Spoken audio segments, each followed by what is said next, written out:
जय शिव शंकर दोस्तों, स्वागत है आपका आपके अपने चैनल द नैरेटिव नर्व पर, जहां हम आपको धर्म, संस्कृति और व्रत त्योहारों की गहराइयों से रूबरू कराते हैं। आज हम जानेंगे प्रदोष व्रत की सही तिथि और शुभ मुहूर्त के बारे में, पूजा की सरल विधि और महत्व के बारे में। साथ ही ये भी जानेंगे कि प्रदोष व्रत कितने रख सकते हैं, कब रखने चाहिए और प्रदोष व्रत का उद्यापन कैसे करें। तो तैयार हो जाइए भगवान शिव की कृपा प्राप्त करने के लिए और इस शुभ अवसर को समझने और अपनाने के लिए। दोस्तों, वीडियो को अंत तक देखिए क्योंकि इसमें आपके जीवन को बदलने वाली जानकारी छुपी हुई है। अगर आप मेरे वीडियो पर नए हैं तो मेरे चैनल को सब्सक्राइब जरूर कीजिए और साथ में लगे बेल आइकन को प्रेस करना बिल्कुल भी नहीं भूलिए, ताकि मेरी हर आने वाली वीडियो का नोटिफिकेशन आपको सबसे पहले मिल सके। तो चलिए वीडियो शुरू करते हैं। दोस्तों, सनातन धर्म में माघ माह का विशेष महत्व माना गया है। धार्मिक पंचांग के अनुसार माघ माह की शुरुआत मकर संक्रांति से होती है। इस वर्ष माघ माह की शुरुआत 14 जनवरी से हो चुकी है और 12 फरवरी को इसका समापन होगा। इस दौरान कई पावन पर्व मनाए जाएंगे, जिनमें प्रदोष व्रत का भी विशेष महत्व है। दोस्तों, शिव भक्तों के लिए प्रदोष व्रत का दिन बेहद खास होता है। हर माह में आने वाले शुक्ल पक्ष और कृष्ण पक्ष की त्रयोदशी तिथि को प्रदोष व्रत रखा जाता है। ये दिन भगवान भोलेनाथ की पूजा आराधना के लिए विशेष होता है और शिव जी की पूजा करने से साधक को मनोवांछित फलों की प्राप्ति होती है और जीवन में सुख समृद्धि और खुशहाली आती है।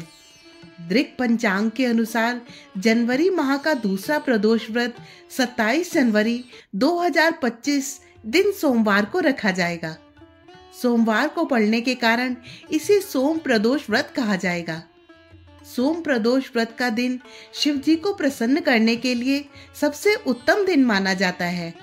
इस दिन संतान सुख और सुखी वैवाहिक जीवन के लिए प्रदोष व्रत रखा जाता है।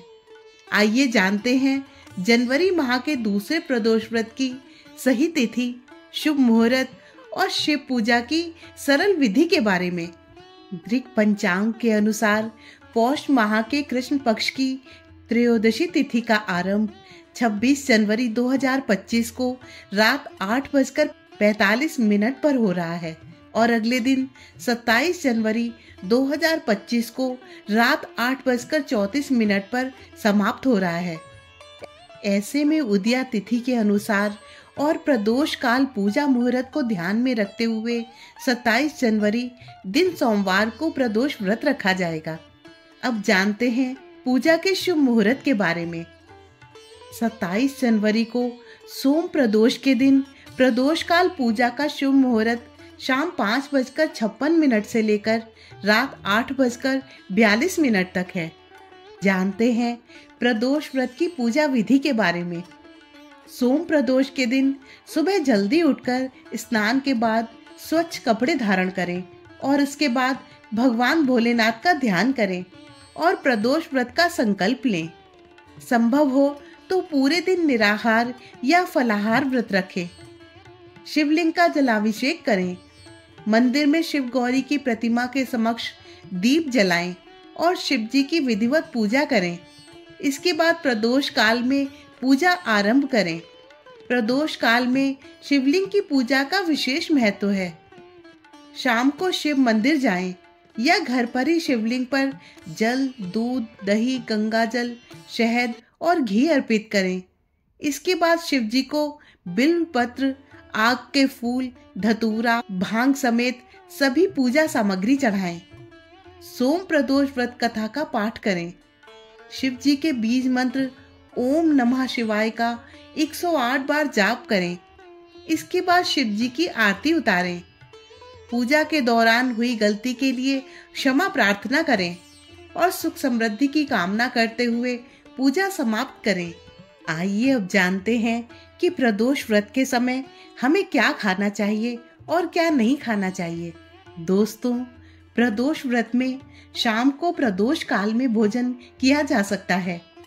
प्रदोष व्रत में फलाहार किया जा सकता है या फिर पूर्ण उपवास भी किया जा सकता है। व्रत के दौरान दूध या दूध से बनी चीजें भी खाई जा सकती हैं। प्रदोष व्रत में शाम को ये चीजें खाई जा सकती हैं, जैसे आलू का हलवा, मावा बर्फी, समा चावल की खीर, नारियल की बर्फी, आलू का पापड़, केले के चिप्स, अरबी की सूखी सब्जी, लौकी की सब्जी, सिंघाड़े के आटे के पराठे या साबूदाने की खिचड़ी या खीर भी खा सकते हैं। प्रदोष व्रत में लहसुन और प्याज, मांस, मदिरा, गेहूं और चावल, लाल मिर्च और सादा नमक नहीं खाना चाहिए। दोस्तों, जब भी हम कोई व्रत शुरू करते हैं तो मन में ये सवाल जरूर उठता है कि आखिर हमें ये व्रत कितने दिन रखना है। लेकिन अगर प्रदोष व्रत की बात करें तो इसमें संख्या का कोई महत्व नहीं है। आप चाहे कितने प्रदोष व्रत रख सकते हैं, लेकिन इस बात का ध्यान रखें कि जब भी आप प्रदोष व्रत बंद कर रहे हैं तो फिर उद्यापन जरूर करें। उद्यापन के बाद आप फिर से इस व्रत को शुरू कर सकते हैं। और जहाँ तक इस बात का सवाल है कि प्रदोष व्रत कब से शुरू करने चाहिए, तो पंडित सुजीत जी महाराज के अनुसार आप प्रदोष व्रत कभी भी शुरू कर सकते हैं, चाहे कृष्ण पक्ष से चाहे शुक्ल पक्ष से। ये तो भक्त की इच्छा पर निर्भर करता है कि उसे ये व्रत कब से शुरू करना है। आइए अब जानते हैं कि प्रदोष व्रत का उद्यापन करते समय हमें किन बातों का ध्यान रखना चाहिए ताकि हमें इस व्रत का पूरा लाभ मिल सके। दोस्तों, प्रदोष व्रत का उद्यापन हमेशा विधिवत तरीके से करना चाहिए। इस व्रत का उद्यापन हमेशा त्रयोदशी तिथि पर ही करें। उद्यापन करने से एक दिन पहले श्री गणेश की पूजा की जाती है और उद्यापन से पहले वाली रात को कीर्तन करते हुए जागरण करते हैं। अगले दिन सुबह जल्दी उठकर मंडप बनाएं और उसे वस्त्रों और रंगोली से सजाएं। इसके बाद ओम उमा महेश्वराय नमः और ओम शिवाय नमः मंत्र का जाप 108 बार जाप करते हुए हवन करना चाहिए। हवन समाप्त होने के बाद भगवान शिव की आरती और शांति पाठ करना चाहिए। अंत में 2 ब्राह्मणों को भोजन कराएं और अपनी इच्छा और सामर्थ्य के अनुसार दान दक्षिणा देते हुए उनसे आशीर्वाद लेकर उन्हें विदा करें। इस विधि से किया गया प्रदोष व्रत का उद्यापन पूरा माना जाता है। दोस्तों, वीडियो के आखिर में आइए जानते हैं प्रदोष व्रत के महत्व के बारे में। ऐसा माना जाता है कि प्रदोष व्रत रखने वाला व्यक्ति जन्म जन्मांतर के चक्र से निकलकर मोक्ष मार्ग पर आगे बढ़ता है। उसे उत्तम लोक की प्राप्ति होती है। स्कंद पुराण के अनुसार जो व्यक्ति प्रदोष व्रत के दिन शिव पूजा के बाद पूरे मन से प्रदोष व्रत की कथा सुनता या पढ़ता है, उसे 100 जन्मों तक कभी दरिद्रता नहीं होती। प्रदोष व्रत कलयुग में अति मंगलकारी और भोलेनाथ की कृपा प्रदान करने वाला व्रत माना गया है।